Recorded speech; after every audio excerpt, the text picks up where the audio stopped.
Ibinahagi ng award-winning actress na si Dawn Zulueta ang tunay na dahilan kung bakit pansamantala muna siyang lumayo sa mundo ng showbiz matapos ang ilang taon na halos hindi napapanood sa telebisyon at pelikula. Sa isang panayam, naging tapat si Dawn tungkol sa kanyang naging desisyon at inamin niyang dumating siya sa puntong napagod na rin sa klase ng trabaho sa industriya ng entertainment. Ayon sa aktres, isa sa pinakamalaking dahilan ng kanyang paglayo ay ang nakakapagod na working condition sa taping at shooting ng mga teleserye at pelikula.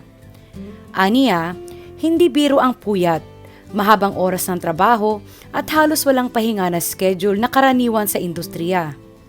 Dahil dito, napagdesisyonan niyang magpahinga muna upang mabigyan din ng panahon ang sarili at makalayo pansamantala sa stress ng trabaho. Bukod nga sa pagod sa trabaho, mas pinili rin ni Dawn na unahin ang kanyang pamilya, lalo na ang kanyang mga anak.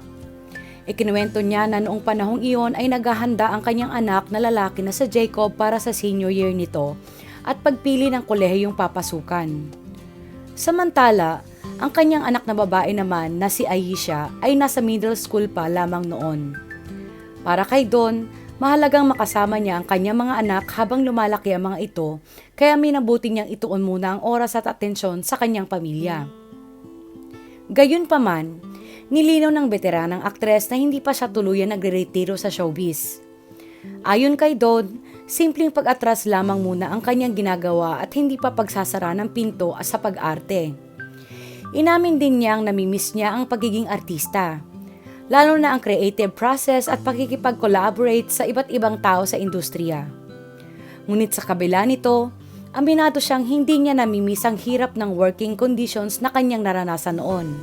Nang tanungin naman kung anong klase ng role ang gusto niyang subukan sakaling bumalik siya sa pag-arte, ibinahagi ni Dawn na nais niyang makagawa ng mas maraming kontrabida o villain roles dahil sa exciting umano itong gawin. Bukod dito, nais din niya magkaroon ng proyekto kung saan may ambag siya sa creative side ng trabaho at hindi lamang bilang artista.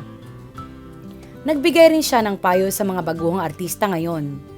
Ayon kay Dawn, naintindihan niya ang pagod at pressure na dulot ng sunod-sunod na trabaho at schedules. Kaya mahalagang matutong balansehin ang career at personal na buhay upang hindi tuluyang maubos ang sarili sa trabaho.